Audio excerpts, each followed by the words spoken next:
Dostlar, bu videoda mən sıfırdan ingilis dilini necə öyrəndim, o barədə sizinlə danışmaq istəyirəm. Amma şey kimi yox da, belə baxın, bu 10 dənə məsləhətim var. Buna qulaq assanız siz ingilis dilini öyrənəcəksiniz. Bu şəkildə danışmayacağam bu videoda. Sadəcə olaraq mən ingilis dilini necə öyrəndim və mən fransız dilini necə öyrənə bilmədim də buna daxil olacaqdır. Çünki mənim iki dil öyrənməklə bağlı bir çox uğurlu, bir çox uğursuz bir yəni mən özümə görə deyərdim ki, bir hekayəm var ki, nə etmək lazımdır ki, dili öyrənə biləsən, nə etmək lazımdır ki, dili öyrənə bilməyəsən və bu ikisini sizin üçün bu gün paylaşmaq istəyirəm. Sadəcə olaraq hekayəmi paylaşacağam, yəni sizinlə belə formal məsləhətlər verməyəcəm, amma bəlkə mənim hekayəmdən bir nəticə çıxarda bilərsiniz.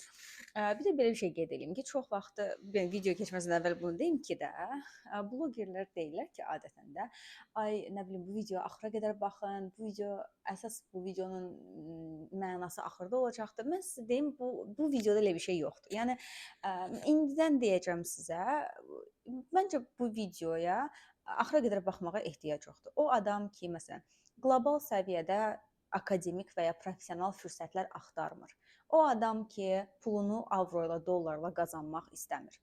O adam ki, öz yaşadığı şəhər, cəmiyyət, ölkədən kənarda hansısa mega uğurlara addım atmaq istəmir. Bir adam ki, beynəlxalq ortamda işləmək istəmir və s. o adamın ehtiyacı yoxdur bu videoya. Nə mən sizin vaxtınızı sərf eləyim, nə siz mənim vaxtımı sərf eləyin. Yəni mən istəmirəm ki, yəni siz oturub burada 30 dəqiqə, 40 dəqiqə mənim danışıma qulaq asasınız. Çünki bu sizin üçün lazımlı bir mövzu deyil. Bu video o adamdan ötürüdür ki, həqiqətən də bu adam bilir ki, okey də mən artıq bu şəkildə yaşamaq istəmirəm. Mən həyatımı dəyişmək istəyirəm. Mən avro ilə, dollarla pul qazanmaq istəyirəm və mən xarici bazara çıxmaq istəyirəm. Həyatımı dəyişmək istəyirəm. Bəlkə uşaqlarımın həyatını dəyişdirmək istəyirəm. Bu video o adama lazımdır. Ona görə yəni bu videoda mən ingilis dilinin önəmindən danışacağam. Mən artıq yorulmuşam bu mövzu haqqında danışmaqdan, amma bilirəm ki, bu mövzu hələ də bir çoxlarının ağrılı tərəfi olduğu üçün yenə də dedim bu mövzunu açım danışım. Yəni gəlin ən başa qayıdaq ki, mən ingilis dilini necə öyrəndim sıfırdan. Deməli, mənim strategiyam nə idi? Mən o vaxt ingilis dilini öyrənəndə mənim elə bir anlayışım yox idi ki, ayda yeni dili belə öyrənirlər, belə bir strategiya var və mən bu strategiyadan tutunub yeni dili öyrənəcəm. Belə bir şey yox idi bizim vaxtımızda. Sadəcə olaraq ki, dildir qabağına çıxıb necəsə bunu öyrənməlisən və mən nəsə müəyyən addımlar atdım və ingilis dilini öyrəndim, amma bu strategiyaya özüm gəldim, prosesdə gəldim, çıxdım da. Başlayaq ən önəmlisindən. Hər bir dilin öz qaydaları var. Hər bir dil riyaziyyat kimi bir şeydir. Mən həqiqətən də dilləri riyaziyyata çox bənzədirəm. Hər bir dildə 2 + 2 = 4 kimi bir qayda var. Və bu qaydanı bilmədən biz düzgün şəkildə bu dili öyrənə bilmirik. Bu isə qrammatikadır. Və buna aiddir bütün o ingilis dilində eşitdiyiniz o present simple, past simple, present perfect, nə bilim, bu bütün mövzuları bilirsiniz də, yəni eşitmisiniz, ilk dəfə deyil. Mən elə bil ki, 8-ci sinifdə ən birinci elədiyim şey bu idi ki, ən birinci şəkildə mən qrammatikanı öyrənməyə başladım və mən qətiyyən ona inanmıram ki, kimsə deyəndə ki, qrammatika önəmli deyil, əsas söz bilməkdir, əsas nə bilim danışmaqdır. Çünki mən o qədər adam tanıyıram ki, onlar ingilis dilində danışırlar. Demirəm ingilis dilində danışa bilirlər. Baxın, ingilis dilində danışa bilməklə ingilis dilində danışmaq arasında fərq var. Mən o qədər adam tanıyıram ki, onlar ingiliscə danışırlar, amma o qədər səhvlərlə, o qədər qrammatik səhvlərlə ki, mən düşünürəm ki, məsələn öz-özümə də ki, mən bu adamı işə götürə bilmərəm. Çünki mən bu adamı hansısa çox prestijli müştərinin qabağına çıxarda bilmərəm. Çünki bu adam fikirlərini düzgün şəkildə ifadə edə bilmir. Çünki bu adamın qrammatikası qırıqdır. Qrammatika çox önəmlidir. Mənim strategiyam nə idi? O vaxt belə bir, yenə də deyirəm, strategiya yox idi. Sadəcə olaraq məsələn hardansa eşitmişdim ki, okey, Murphy adında bir kitab var. Mavi Murphy-ni bilirsiniz.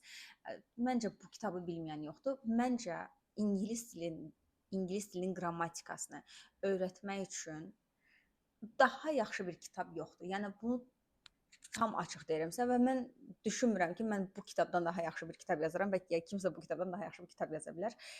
Qrammatikanı öyrənmək üçün Murphy mavi kitab, qırmızını yox, mavi kitabı məsləhət görürəm. Mən nə etdim? Bizim o vaxtı Amerikan məktəb var idi. Yəni ora gedirdi çox uşaqlar, conversation klublara gedirdilər və biz ora ingilis dilini bilmədiyimiz üçün gedirdik. İngilis dilini öyrənmək üçün gedirdik. Yəni ona görə getmirdik ki, biz artıq ingilis dilini bilirik və o ortamda olmalıyıq. Yəni ora o adam getməli idi ki, ingilis dilini bilmir və öyrənməyə çalışır. Və orada o kitablar olurdu. Adətən Murphy kitabları, Murphy'nin qırmızısı, bir də mavisi olurdu. Və mən Murphy kitabının mavisi ilə başladım və bu kitabda indi yadıma gəlmir nə qədər mövzu var, amma çox mövzu var. Mənim keçmədiyim bir mövzu, üstündən keçmədiyim bir tapşırıq qalmamışdı. Yəni sözün əsl mənasında kitabın ilk hərfindən axırıncı hərfinə qədər hər şeyi oxumuşdum. Bütün tapşırıqları yerinə yetirmişdim və ən önəmlisi bütün səhvlərimə baxıb səhvləri düzəltmişdim. Murphy mənim həyatımı dəyişdirən bir kitab oldu. Çünki Murphy mənim bazamı o qədər güclü qurdu ki, yəni mən qrammatikanı başa düşdüyüm üçün və qrammatika çox güclü bir fundamentdir də, düzdür? Mən sonra həmin o qrammatikanın üzərinə geri qalan hissələri düzməyə başladım. Yəni bu proses asan bir proses deyildi. Məsələn, mən də uşaq idim, 13-14 yaşım var idi. Hazırlığa getmirdim. Yəni elə bir müəllimim yox idi ki, o hazırlığa gedim, o məni hazırlaşdırsın. Elə bir şey yox idi da. İndi özümüz oxuyurduq biz. Və məsələn deyirəm, məsələn indi Amerikan məktəbdə Amerikalı məktəb müəllimlərimiz var idi. O müəllimlər bizə qrammatika dərsi keçmirdilər. Yəni ingilis dilində sadəcə olaraq bizimlə danışırdılar və ya conversation club keçirdilər və s. Amma oturub demirdilər ki, bax bu present simple-dır. Bunun am, is, are, to be-ni belə eləmək lazımdır. Elə bir şey yox idi yəni. Sadəcə məsələn sən görürdün ki, aha Amerikalı müəllim var və həvəsə gəlirdin, deyirdin ki, okey mən bu müəllimlə danışmaq istəyirəm. Bu müəllimlə danışa bilmək üçün də dil öyrənmək lazımdır. Və mənim üçün bu yolun başlanğıcında Murphy dayanırdı. Və sizə bunu deyim ki, Murphy həmin o kitab oldu ki, Murphy'nin sayəsində mən TQDK imtahanında ingilis dilində 25 sualdan 25-nə də düzgün cavab vermişdim və hazırlığa getmirdim. Yəni heç bir ingilis dilində hazırlıq müəlliminin yanına getmirdim. Ancaq yenə də deyirəm, Murphy idi mənim əlimdən tutan. Murphy-ni mən bir yay, bütün yay səhv eləmirəmsə sərf elədim bu kitaba və İkinci mənim ən çox həyatımı dəyişdirən nə oldu ingilis dili öyrənmək mövzusunda? Baxın, heç danışığa hələ gəlməmişəm, hələ gəlirik də, yoldayıq. Murphy-ni tam elə bil ki, proses elədikdən sonra mən başladım ingilis dilində kitab oxumağa. Mən ingilis dilində ilk kitabımı əlimə alanda əlbəttə ki, o kitabı oxuya bilmirdim. Əlbəttə ki, mən orada cümlədəki bütün sözləri başa düşə bilmirdim. Əlbəttə ki, mən hər şeyi tərcümə eləməli idim və o vaxtda kompüter yox idi, internet yox idi, Wi-Fi yox idi. Yəni dictionary'lər var idi, belə ingilis dilindən rus dilinə və ya ingilis dilindən ingilis dilində açıqlamasını yazan lüğətlər var idi. Yəni indi siz indiki nəsil həqiqətən də çox şanslıdır. Bizdə belə bir şey yox idi. Mən başladım bir kitab oxumağa. Məsələn, gedirdim kitabxanaya, kitabxanadan kitab götürürdüm. Məsələn, ilk oxuduğum kitablardan biri yadıma gəlir ki, nə idi? Our Sixth Grade Sugar Babies idi kitabın adı. Bu kitab o barədə idi ki, məsələn, Amerikada məktəbdə uşaqlara məsuliyyət öyrətmək üçün onlara bir şəkər qabı verirlər, ağır belə şəkər paketi verirlər və o şəkər paketi sənin uşağın olur və sən o uşağa bir neçə həftə ərzində baxmalısan. Bu ki, məktəbli uşaqlara məsuliyyətli olmağı öyrətmək üçün olan bir tapşırıqdır. Kitab bu barədə idi. Yəni məsələn 6-cı sinifdə oxuyan hansı uşaqlar, onlara məktəbdə hansı tapşırıq veriblər və onlar bu tapşırıqları necə yerinə yetiriblər. Kitab bu barədə idi.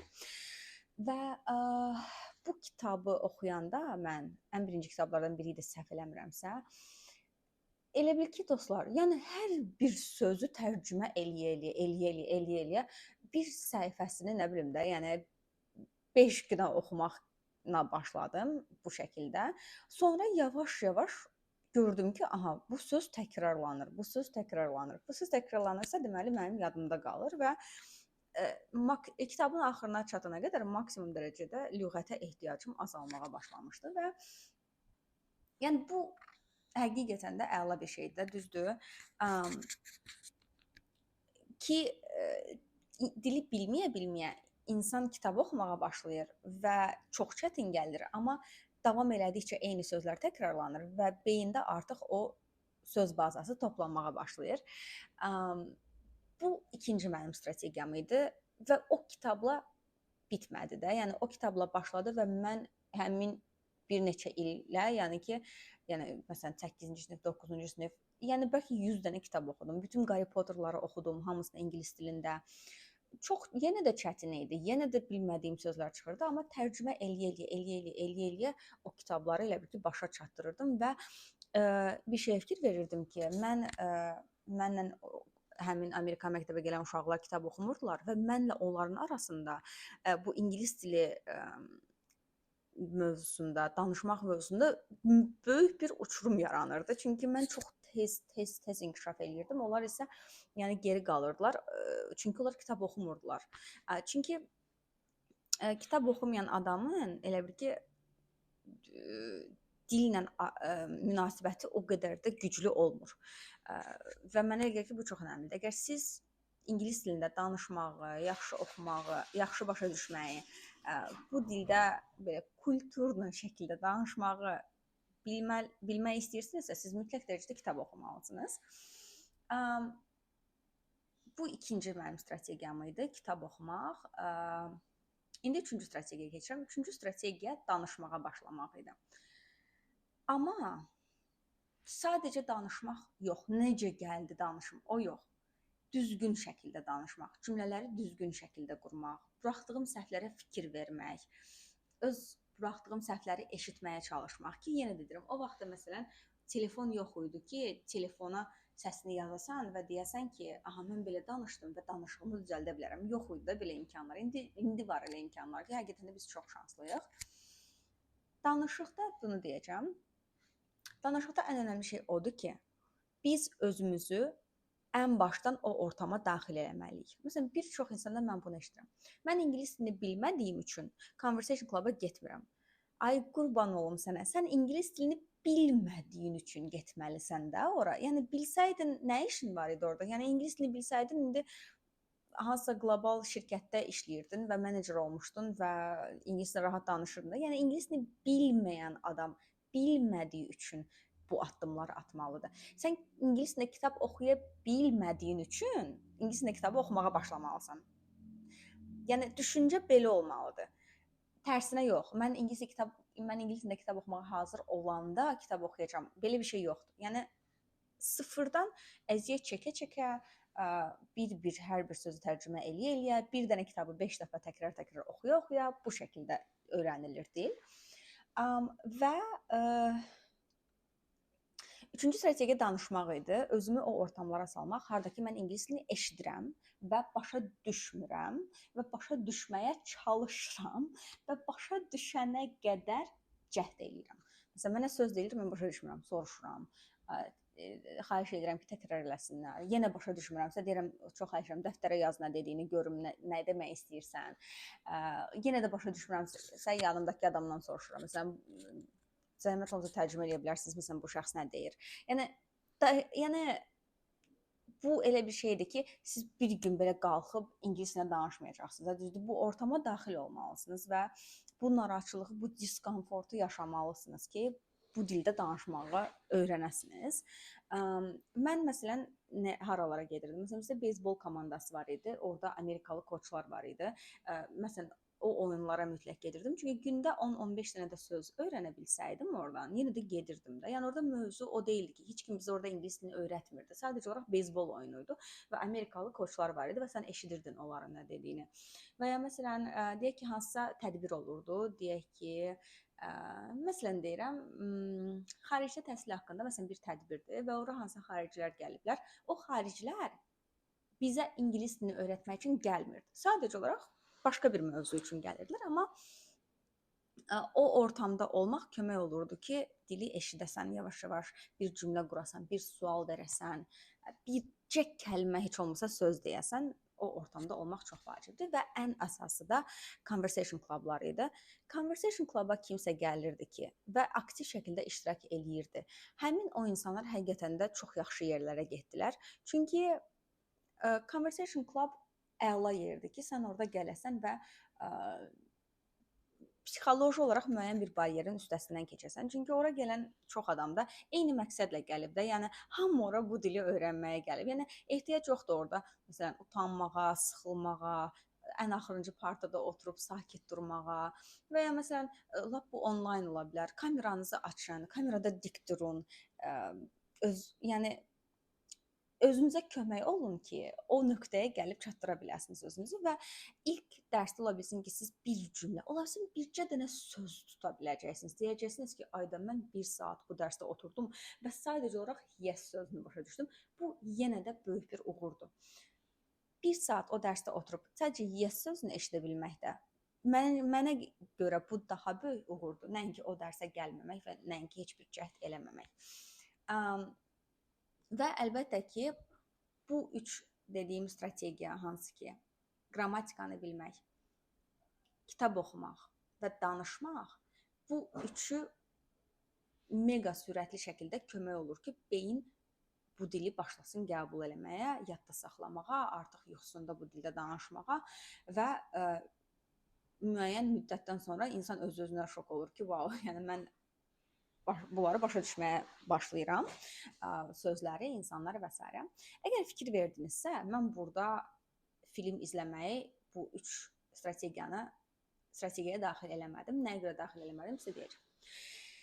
Film izləmək mənə biraz çox passiv gəlir. Yəni düzdür, orada siz qulaq asma bacarıqlarınızı gəlişdirirsiniz. Yenə də bu məsləhət görürəm. Bunu da eləmək lazımdır. Məsələn, ümumiyyətlə ingilis dilini öyrənən adam söndürməlidir bütün Rus, Azərbaycan, Türk dilində olan kontenti söndürməlidir. Bu adamın həyatında olmamalıdır elə bir kontent.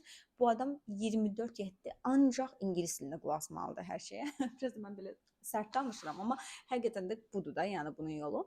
Sadəcə olaraq film izləmək biraz passiv yanaşmadır və film izləyəndə adama elə gəlir ki, mən bu səhvi fransız dili ilə buraxdım da. Biz film izləyəndə stres yaşamırıq. Demirik ki, ayda mən indi bu adama cavab verməliyəm və ya biz çox passiv şəkildə izlədiyimiz üçün film izləyə-izləyə dil öyrənmək mənə elə gəlir ki, belə ən passiv yollardan biridir. Maksimum dərəcədə effort, maksimum dərəcədə əziyyəti qrammatikaya, kitab oxumağa, danışığa qoymaq lazımdır və film izləməkdə elə bil ki, desert kimi bir şeydir. Yəni ən həyat dəyişdirəcək dil mövzusunda bir şey deyil. Mənə görə film izləmək. Əsasən də siz dili bilmirsinizsə, dili bilən adam üçün, dili artıq danışa bilən adam üçün, bütün bu yollardan keçən adam üçün mən deyirdim ki, hə, yəni film izləyə-izləyə dilini aktiv saxlamaq olar, amma yenə də deyirəm, ona çox da güvənməyin. O passiv bir yoldur.